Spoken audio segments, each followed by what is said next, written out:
Lewis Show. Good evening, everybody. Welcome to another episode of the Ari Lewis Show here on Israel Sports News Radio. Thank you for joining us. At any time, you're welcome to email us, arilewishow@hotmail.com, or you can email the station, israelsportsnewsradio@gmail.com.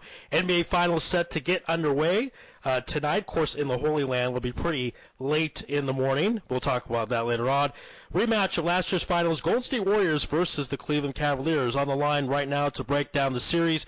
Been on the program before. Author of Michael Jordan, The Life. Also, great book about Phil Jackson called Mind Games, and has a book about Kobe Bryant come out as well. Back to the program, Roland Lazenby. Sir, welcome back to the program. Oh, thank you so much. Thank you a lot. Yeah. Always fun. Yeah, indeed. It was really enjoyable last time I spoke to you. Great to have you back on. So are you at Oracle right now? I am not. I had to have some surgery yesterday, and so I am wasn't expecting to have the surgery, so I'm going to be dashing out to get there for Sunday. Okay. I will feel better on that, but you are in the area obviously covering the series. I guess let's first talk about OKC's loss, if you will. A lot of people are not saying Golden State won the series, OKC lost the series. I want to know kind of the mentality, in your opinion, of both teams heading to the finals. Cleveland had a pretty easy ride. They only lost 2 games so far in the entire postseason, and Golden State on the brink of elimination last 3 games. So just give us your assessment as obviously a basketball story, and what do you think about both teams heading into the NBA Finals? I think it's obviously the showdown the public has longed to see.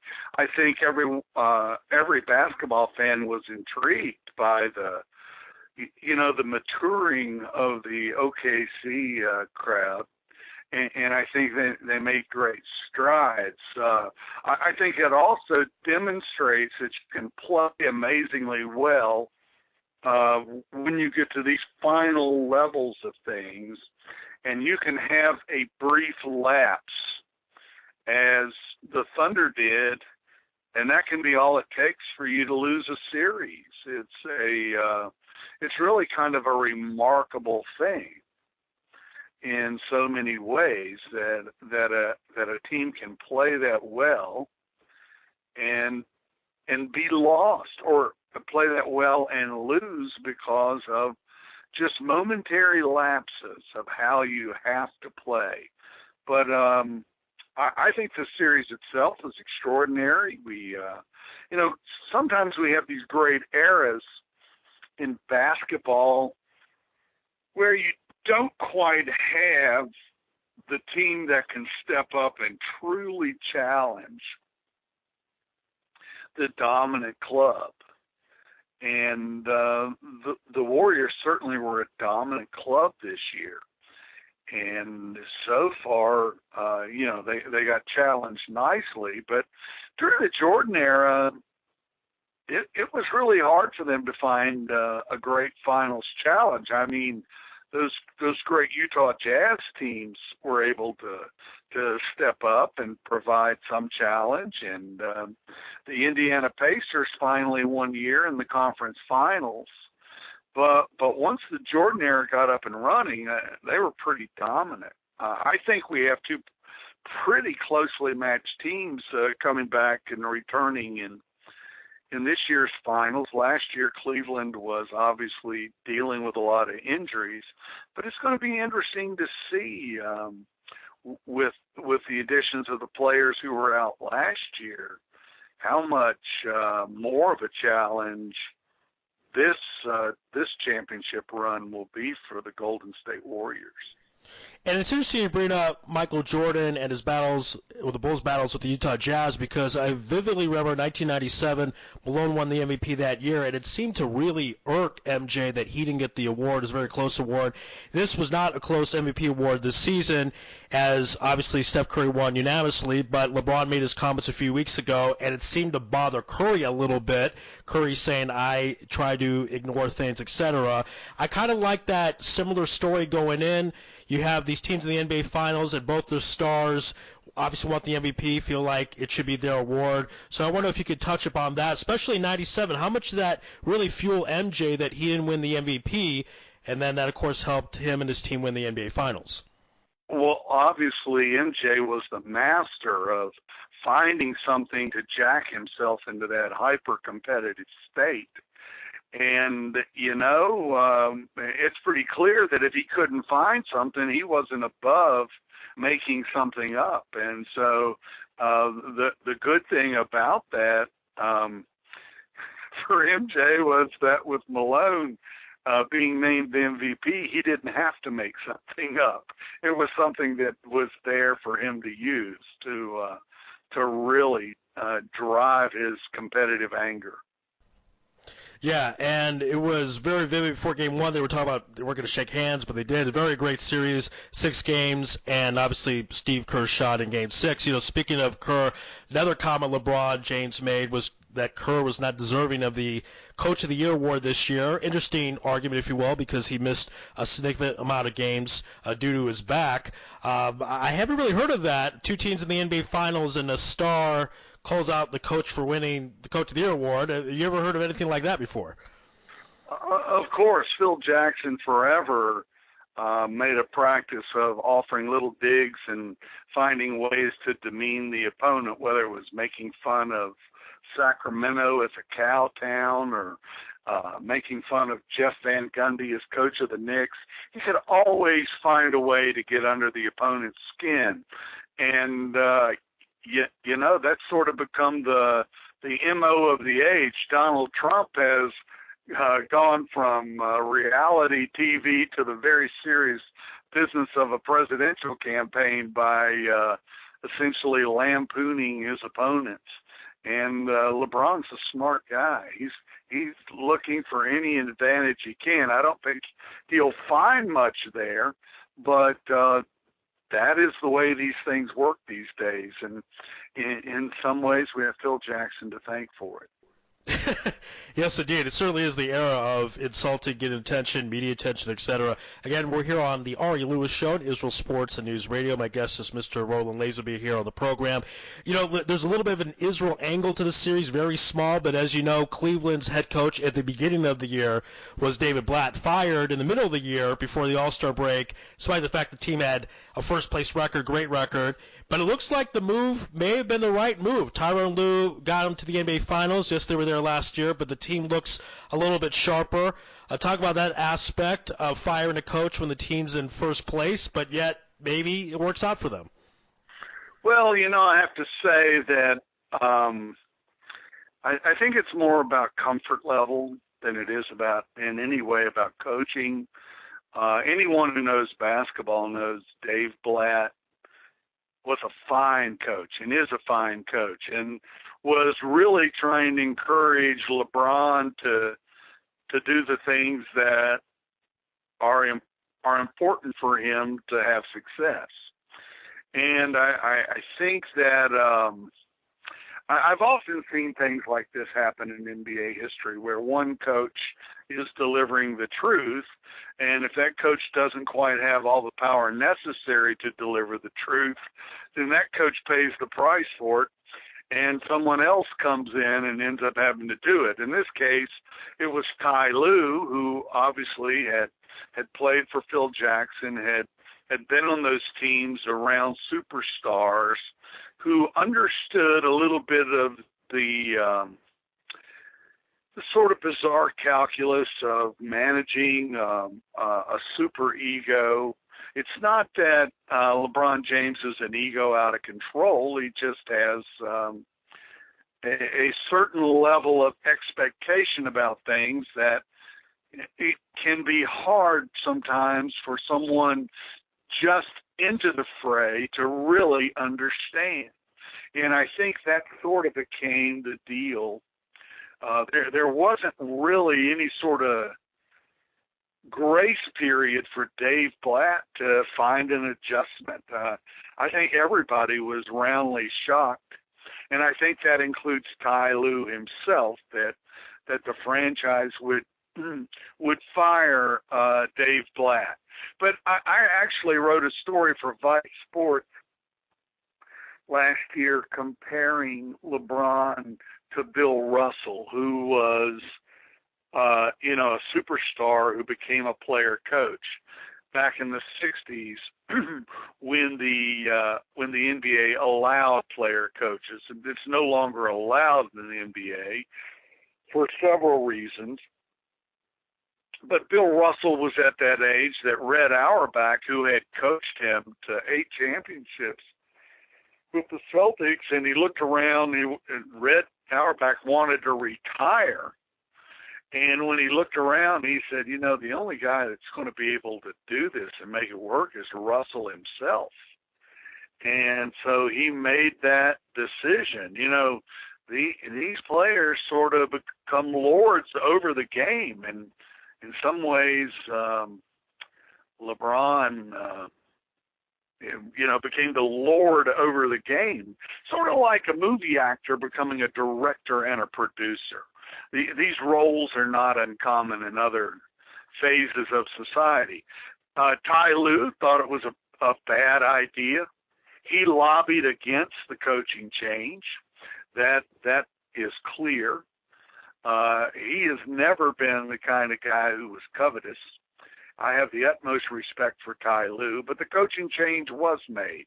The record isn't noticeably better, but I would guess the superstar comfort level is, for whatever that's worth. Yeah, it feels like the team is in much better unity, much better emotion. Obviously, we'll see what happens in the NBA Finals. One of the key components talked about is a healthy supporting cast for LeBron James. He's going to have Irving and Love, didn't have them in last year's Finals. However, the Warriors are much better this year than they were last year. How much better of a Finals do you expect this to be now that you have LeBron with a healthy team and you have the Warriors that have some extra wins this year, obviously? Well, he has healthy teammates, and the only question now is how effective will they be?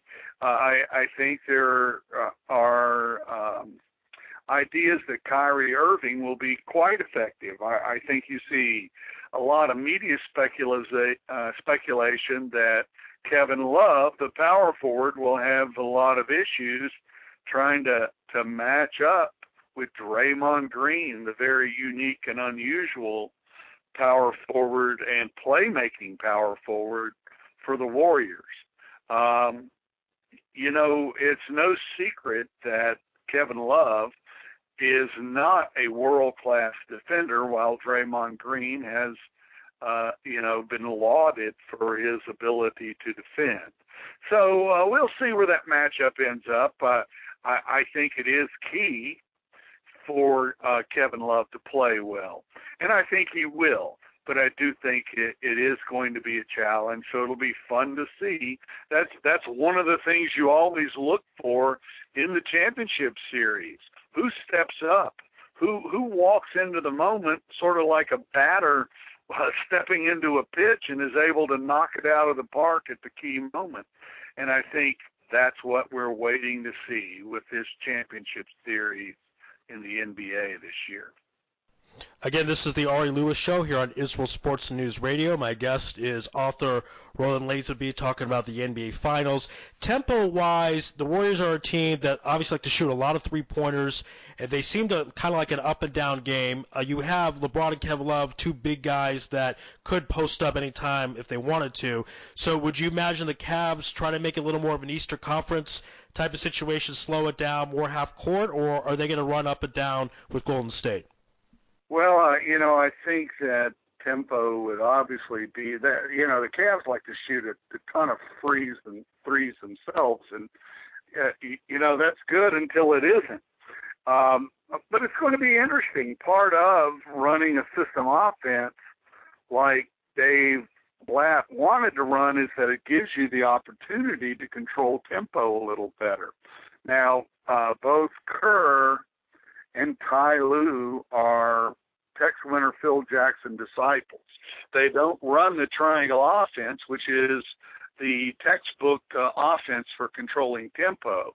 But they understand all the principles. They're both very bright guys.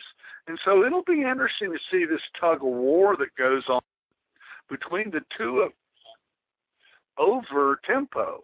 It's going to be one of the fascinating things for fans to look for and see just how much of an up and down game the Cavaliers dare to get into with this Warriors team. It's going to be a fun part of the chess match we're about to witness.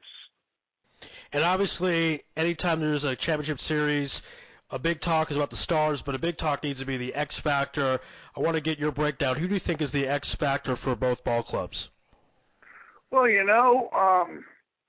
I think it becomes the people who change the size of the game. This idea of going big or small. And we have rosters that have some size. The Warriors famously went small at a key moment last year, and they sort of unleashed the tide of analytics and the whole business of pace and space in basketball. The whole idea of shooting threes and running up and down the floor had long eagered for a championship so that it could claim that was the effective new way to play. And in some ways it is. However, we've also seen a lot of teams try to play pace and space to run and shoot the three and look terrible doing it. As Tex Winter always told me, you can hurry to a butt whipping. And so the jury's still out. Well, one thing that was fascinating about the Thunder series is that they had big players and they used their size. And so the big man got a reprieve on the basketball landscape. Now, the Thunder could also play small, but they used those bigs to create trouble for Curry shooting on the perimeter. And it was effective, again, until it wasn't, when Golden State finally adjusted and still found a way to get the shots off. So it'll be interesting to see which of the big players find time on the floor for both teams, how much size becomes a factor, whether the teams are switching back and forth in this chess match, playing big and playing small, because both teams can do a little of each. Well said. Again, this is the Ari Lewis Show here on Israel Sports News Radio, joined by Mr. Roland Lazenby here on the program.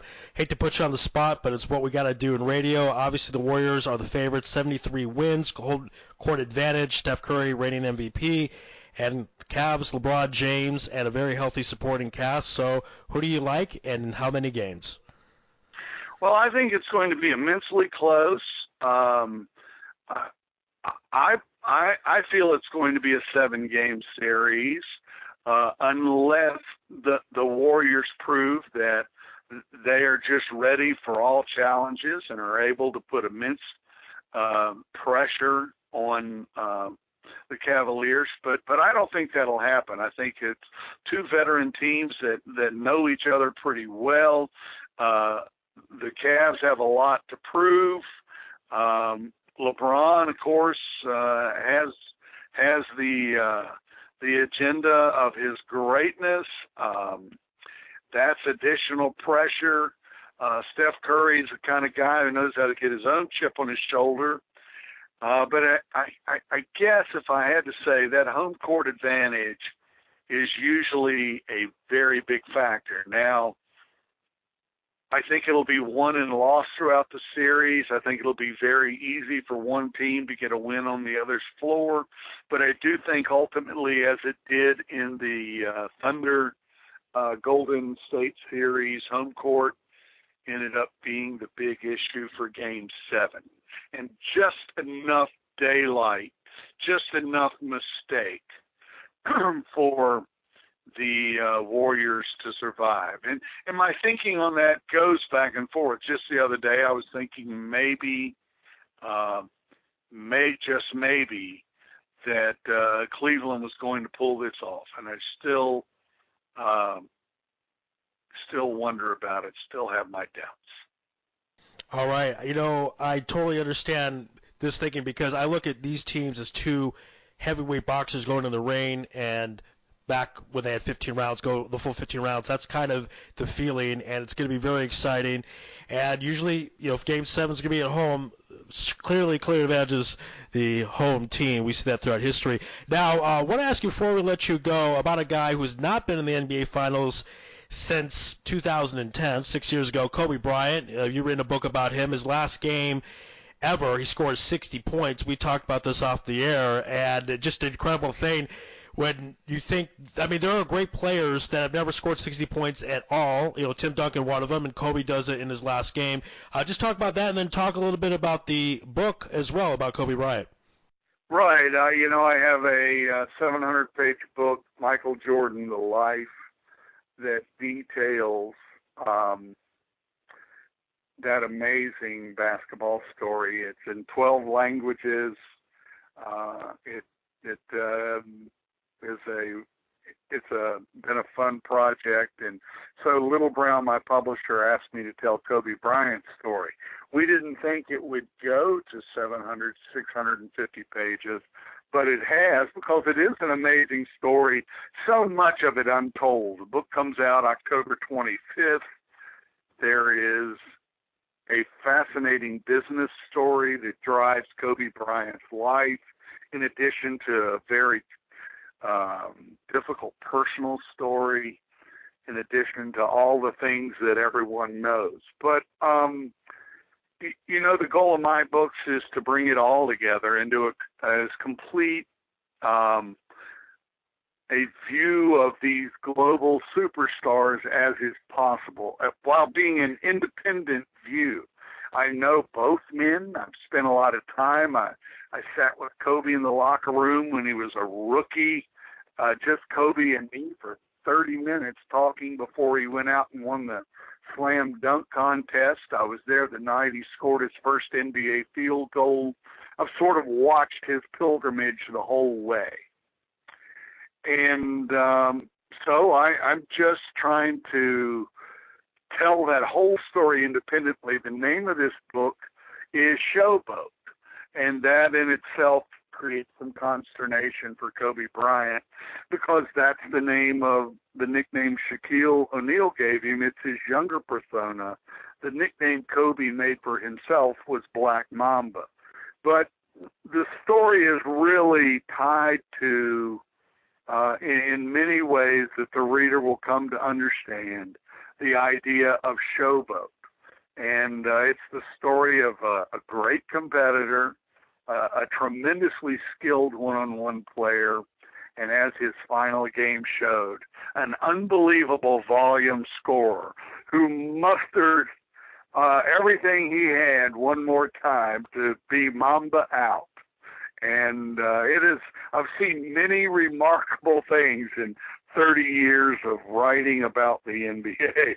But that is one of the craziest moments, and one of the biggest staged events I've ever encountered. And I know Kobe wanted to have a big night. He had stored up and saved and prepared to have a big night, but that even exceeded his very large appetites. So it helped write the ending to my book. Yeah, well said. People compare that to Ted Williams' last at bat when he hit a home run at Fenway Park, and with all due respect to Teddy Ballgame, that is one moment, one play. Kobe scored 60 points. He had 25 field goals, I believe, something to that effect. So he consistently did it.